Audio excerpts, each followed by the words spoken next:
It's the Happy Families podcast. It's the podcast for the time-poor parent who just wants answers now. This month is Mental Health Awareness Month. G'day, it's Dr. Justin Coulson here. And one of the things that has been coming through our emails, podcasts at happyfamilies.com.au, and is a regular question that I get from parents who are stressed out, tired out, exhausted, burned out, and worrying about their kids or their own mental health, is how do I get help? It's really hard to get into a doctor.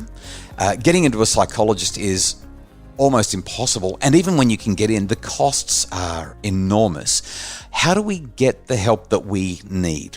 All this month, as part of Mental Health Awareness Month, Kylie and I have been talking about topics related to our kids and ourselves and mental health. And we've had a handful of really interesting conversations with experts who can guide this conversation around mental health. But today, a discussion with a GP from WA, man by the name of Andrew Leech. Andrew Leech is a GP, a general practitioner in Perth, Western Australia. He's been a GP for 10 years and his specialty focus is consulting with families around issues of family health and mental health. He's been working with emerging minds, upskilling GPs in this area, and also the Royal Australian College of General Practitioners, the RACGP. And he joins me now on the Happy Families podcast. Andrew, it's so good to talk to you. Thanks for taking some time out of your busy schedule to help us out with some mental health challenges for families.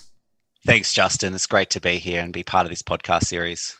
There's a handful of questions that I want to approach you with all at once. So I'm going to try and curb my enthusiasm and just ask them one at a time. Let's say I'm struggling with my own mental health, or I have a child and I'm pretty sure there's something that's just not developmentally where it is supposed to be. Maybe I've got some concerns about ADHD or autism or oppositional behaviour. How do I get the help that I need? My advice consistently is go talk to your GP and your GP will tell you what to do. Is that the right thing for me to be saying? And if that's the case, what happens when somebody gets in to see you? It is the right thing to be saying, Justin, but it's just not as simple as that, is it? Because it is so hard to get the GP to see you in the first place. I guess GPs are all very busy now. And the GP that you need to listen to you, so the GP that sort of has that understanding of what you might be going through. You know, we all have different interests in general practice. And I know, whilst I'm really passionate about this area, there'll be other GPs that are more interested in skin or, women's health or men's health and might not be as attuned into what ADHD or autism is. So it's getting that first point of call, finding that first sort of step is finding the right GP for you and your family. I don't think GPs would be offended by you trying a couple just to get the right one for you and your family. Often helps if the GP does have children themselves as well. And that's a very generalized statement, but I know the GPs who have got children often have that sort of bit of life experience behind them where they've had those challenges with parenting, where they've, seen it and they know the developmental milestones and they've, to me, that was such a big education to have that parenting life background. But it's not just that. Some GPs have done extra training in pediatrics and they might have done a child health diploma. And that can be a bit of a clue that they have an interest. And that they usually put that on their website, on the clinic website.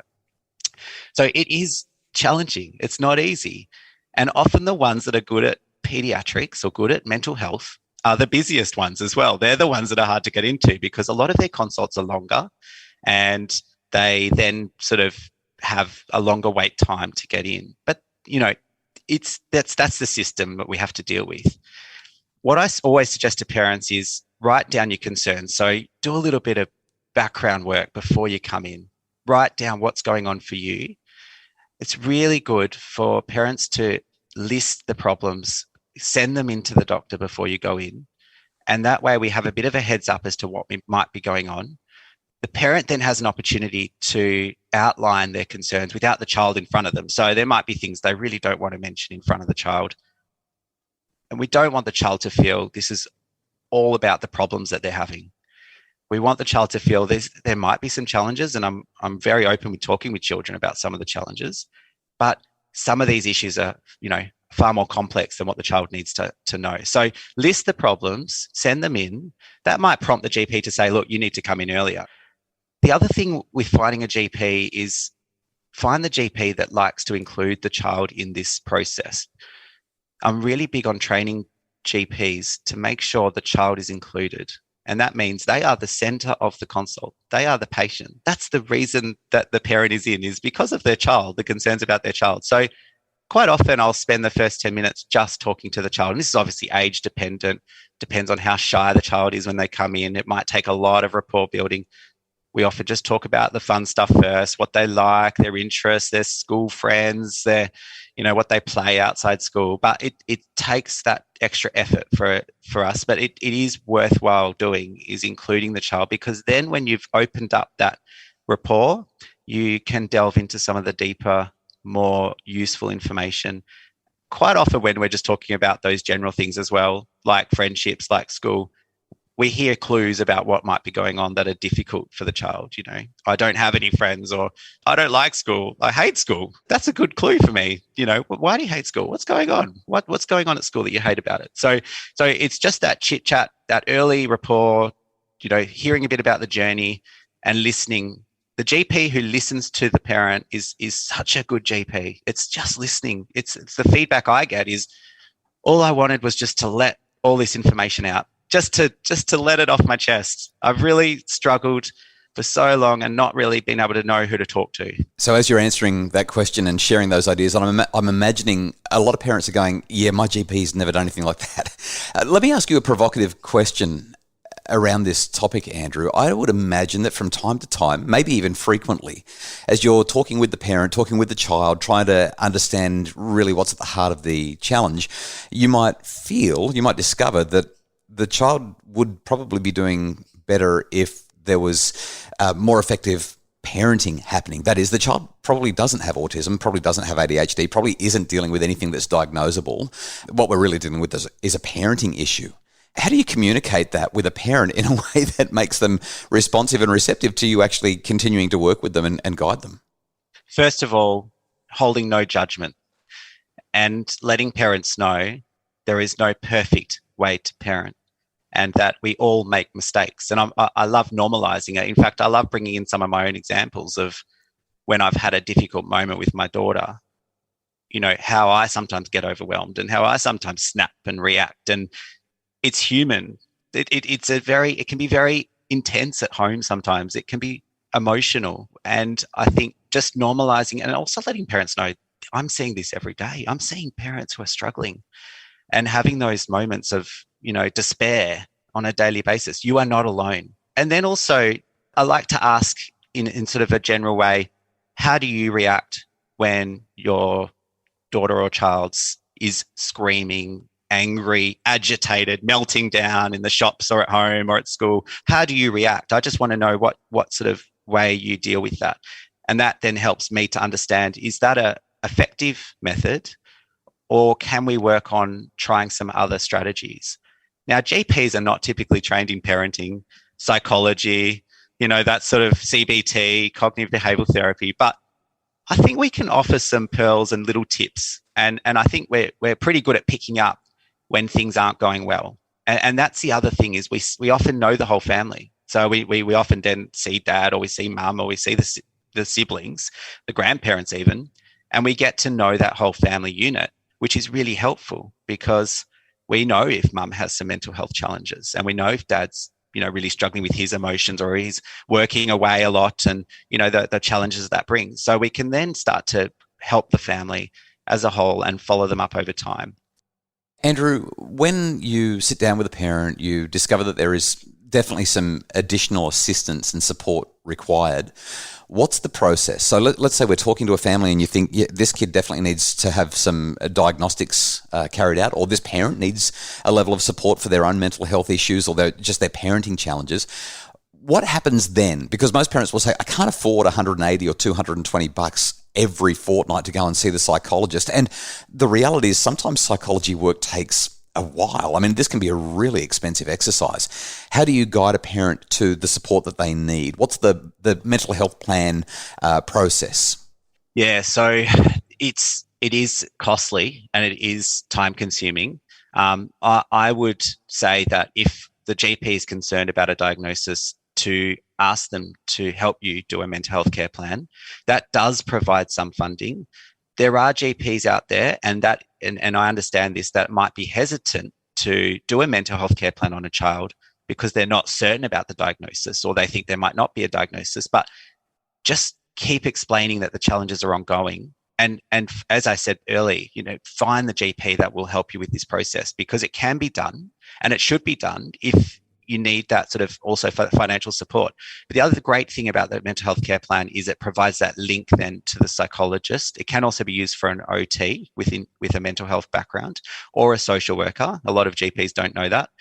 So find the right person for you. Get the mental health care plan done. That then provides some funding for 6 sessions to start with to one of those allied health providers.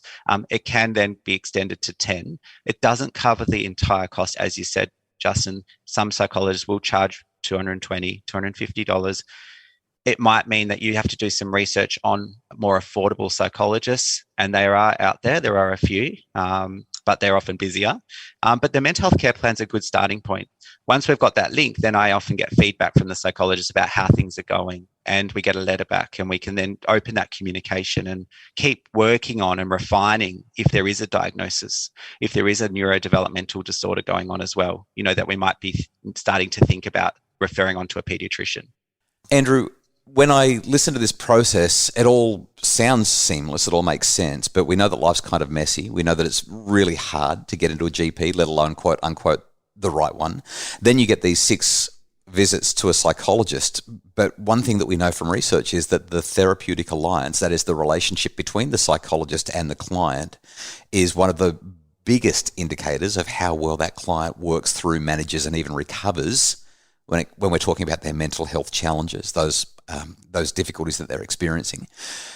If I go and see a psychologist and I've got to wait 3 months to get in, if I'm lucky, it's probably going to be more than that. But let's say I get in because everyone says, oh, this one's great, and it just doesn't feel right.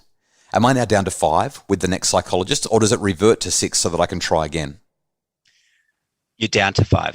Right. And so the idea that, and this is where it starts to get complex, because long wait times, you don't really know what you're getting. Just because everyone else said he or she is great doesn't mean that they're going to be great for you.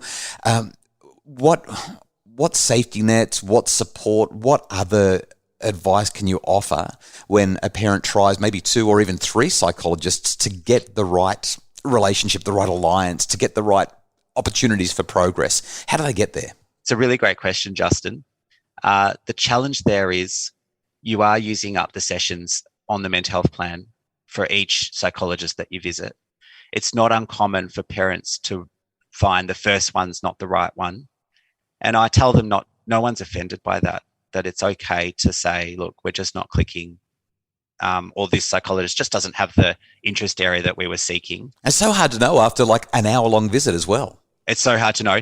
And often that first session is just taking a history. So there's not much therapy going on in that first session or even the second session. And so parents will come back to me saying, he just spent an hour talking to me about what was going on, which is what you did. And I'll say, well, they needed to find that out. Look, I actually think it's good to give them a go, give them a chance to connect. I find it hard to connect in half an hour or even 15 minutes with a child. Give them a chance to build the rapport. And if that 5-6 sessions is not working out, look, it is tricky. There's no way around Medicare to try and reset that, except to say that it resets each year. So it'll start again. There are a further 4 sessions, so that takes you up to 10. During COVID, we were really lucky to have 20 sessions that we could use, and they can be changed between psychologists. But I have a feeling that funding is about to be cut, unfortunately. So it's going to come back to 10 sessions. Look at private health insurance options. If you do have private health insurance, some will fund part of that amount. But look, it's not just the psychologist. It's not just the GP. There are other supports that you could be seeking in that time that you're waiting to get the right help. And I tend to get that pediatric referral early if I think there is a neurodevelopmental disorder. In WA, we're having a real issue getting a pediatrician for children. It takes a long time. It can take parents 12 plus months to get staggering. A pediatrician. Yeah. So get that referral early and get in the wait lists of the pediatricians. I really love to involve the teacher. The teacher spends half the time with the child. So how do I involve the teacher? I'll send them an email, say, look, little Johnny's having trouble. with his feelings, his emotions. I am wondering about also ADHD, or I'm wondering about a mental health disorder. Can you just keep an eye out for him and maybe have a look at some ways around supporting him in the classroom? I don't like telling teachers what to do because they know the children best and they know what works well, and they're busy too. But just letting them know, just flagging it with them. Yeah, I love that, because parents probably don't usually know that they can ask the doctor to give them some kind of information to pass on to the teacher. Yes. Yeah, and I will get a letter back from the teacher saying, thank you for raising this. I'm going to keep you in the loop about how this child is going. And I love that, because then we're sort of starting to create a little team around the child. There's other ways as well. It might be getting the child to enroll in a social group or a sports program or something that helps build their social skills and confidence. And that is therapeutic. Enrolling in your program, Justin, I tell them all, enroll in Justin's program. That is a nice bridge towards that psychology appointment that you're waiting for, or in between psychology appointments. And there's a few other online cognitive behavioral programs like the BRAVE program that is really great for anxiety in children, which is online. So just little things on the way, and keep coming back to your GP. I encourage parents to book in at least once a term for a long appointment to touch base and let me know how they're going. And if they're really struggling with that psychologist or finding the right person, we'll just keep working on it. That's all we can do, really. And looking for alternatives that might help with that child's journey. Yeah, I like that. Just keep working on it. It's kind of the mantra for life, isn't it? So, Andrew, if I was to summarise, basically, when you're worried about your own mental health or that of your children, get in, see the GP. To the extent that you can, find a GP who's going to be trained in mental health or paediatrics or a combination of the two. Get on the mental health care plan. Hopefully find a psychologist that you can have a good relationship with as well. So that it's not about just finding a psych, it's about getting the relationship right, and then continue the communication, continue the progress, talk to the teacher, bring that alliance of people together, the occupational therapist or the social worker or just somebody else. And I love what you said right at the end. Get the kids outside, get them involved in sports, get them being physically active, get them doing the stuff that we know is associated with great health. One of my biggest tips is turn off the screens and go outside and play and go back to sort of the basics: good sleep, eating well, and play, and social skills, and getting them, invite a friend over. Some of those basics are so powerful for child mental health that, we often end up not needing that extra support because we've figured it out. It's made it a lot easier. I know it's not that simple, but it's just those practical things that sometimes we forget as parents because we are also overwhelmed and busy. And just to finish also, Justin, parents can also access the mental health care plan for themselves if they are also struggling with a mental health diagnosis or illness. So, it's not uncommon for me to get the parent back for them to also be referred on to a psychologist. And I think that is really important, that they are supported as well. And that helps with the whole family network. Terrific. Andrew, great talking to you. Thanks so much. Thanks, Justin. Great to be part of the program. Andrew Leech is a GP based in Perth, Western Australia. I kind of wish that he was just down the road from me. I think it'd be handy to have a GP like Andrew around. If you'd like more information about the things that we've talked about, heaps of information, you'll find that in the show notes. We'll link to all of the different resources that Andrew has highlighted as we've discussed things throughout this podcast. And if you'd like more information about making your family happier, we love it when you check out happyfamilies.com.au. The Happy Families podcast is produced by Justin Rulon from Bridge Media. Craig Bruce is our executive producer. Tomorrow on the podcast, Book Club. We only get to do it once a month. And tomorrow, it's the day Kylie and I are going to let you know the best stuff we've read over the last month.